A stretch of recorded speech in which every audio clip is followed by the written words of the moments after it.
Assalamualaikum warahmatullahi wabarakatuh. Perkenalkan, nama saya Febri Ainini dengan NIM 2510521036. Di video kali ini saya akan membahas 3 hal penting. Yang pertama adalah tentang tujuan pembiayaan, yang kedua adalah contoh-contoh pembiayaan, dan yang terakhir adalah tentang penggolongan kualitas kredit. Nah, ketiga hal ini sangat penting untuk dipahami karena kredit bukan hanya soal pinjam-meminjam uang, tapi juga berperan besar dalam pertumbuhan ekonomi suatu negara. Nah, sebelum saya masuk ke pembahasan utama, saya mau menjelaskan secara singkat tentang pengertian dari pengkreditan dan pembiayaan. Nah, dalam dunia perbankan, kadang ini dianggap sama padahal keduanya berbeda. Yang pertama adalah tentang pengkreditan.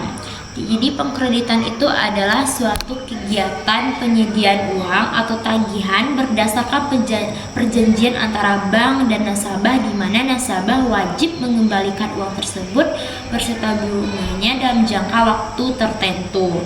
Nah, pengkreditan umum ini dilakukan oleh bank konvensional menggunakan sistem bunga.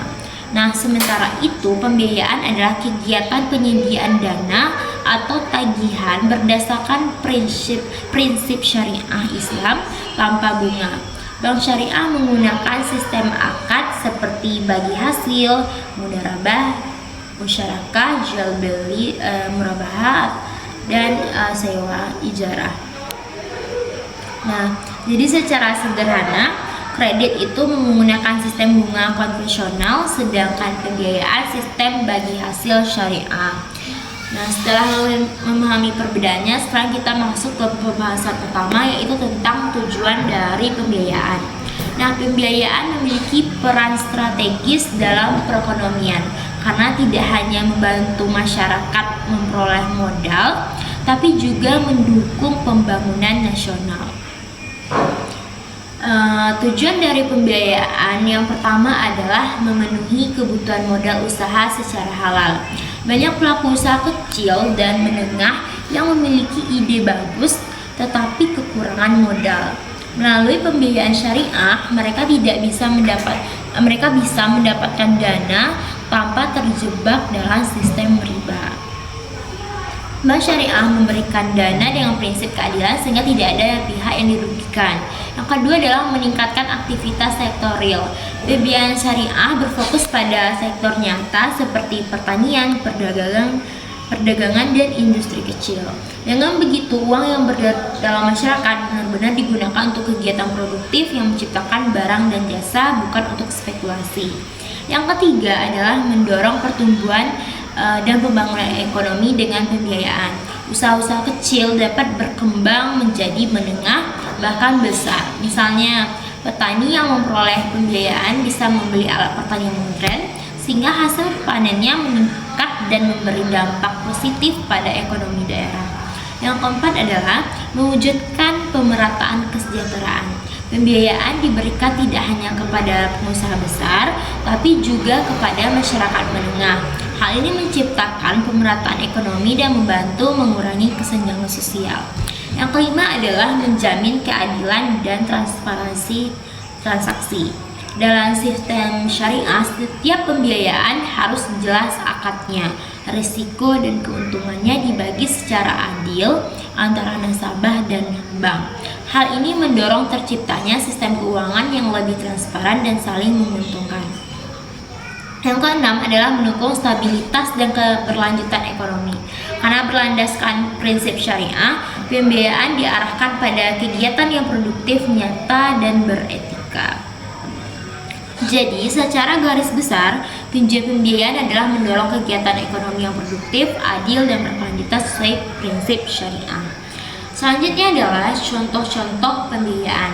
Setelah kita tahu tujuannya, sekarang kita melihat contoh-contoh pembiayaan yang digunakan oleh bank syariah. Setiap jenis pembiayaan punya akad atau dasar perjanjian yang berbeda. Yang pertama adalah murabahah, akad jual beli.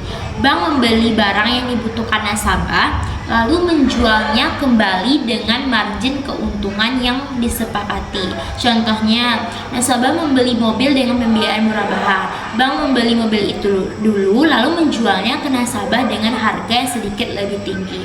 Nasabah kemudian membayar secara angsuran.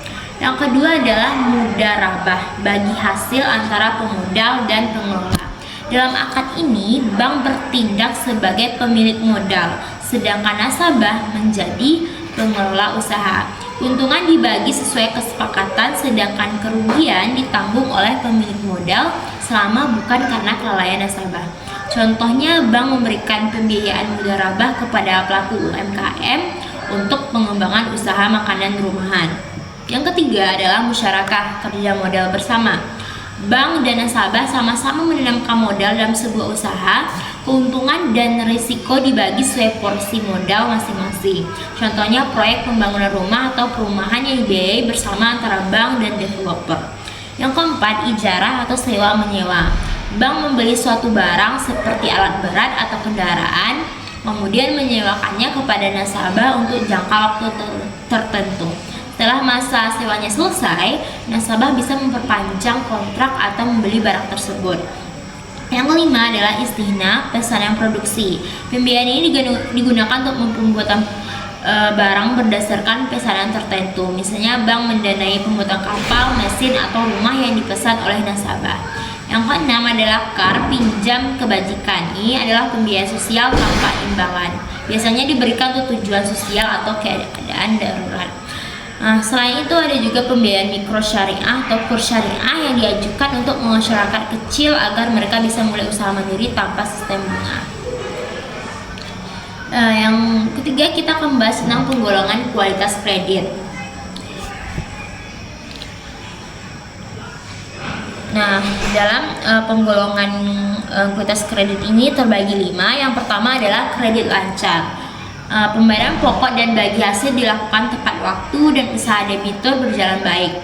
Yang kedua adalah dalam perhatian khusus. Mulai ada keterlambatan kecil atau penurunan kinerja usaha, bank harus mulai melakukan pengawasan ekstra. Yang ketiga adalah kurang lancar. Tunggakan antara 91 sampai 120 hari. Kemampuan bayarnya mulai melemah. Yang keempat adalah diragukan. Tunggakan sudah 121 sampai 180 hari, ada kemungkinan besar pinjaman tidak bisa dilunasi dan jaminan mungkin tidak cukup. Yang kelima adalah macet atau loss. Tunggakan lebih dari 180 hari, tidak ada pembayaran sama sekali, biasanya agunan sudah dijual atau disita untuk menutupi kerugian. Nah, penilaian kualitas kredit ini penting agar bank bisa menjaga kesehatan keuangan dan meminimalkan risiko kerugian. Nah, jadi kesimpulannya, tujuan pembiayaan adalah untuk membantu pemodalan masyarakat secara halal dan meningkatkan produktivitas. Contoh pembiayaan mencakup berbagai akad seperti murabahah, mudarabah, musyarakah, ijarah hingga kar. Dan pengulangan kualitas kredit digunakan untuk mengukur sejauh mana kelancaran nasabah dalam membayar kewajiban. Baiklah, hanya itu penjelasan dari saya. Wassalamualaikum warahmatullahi wabarakatuh.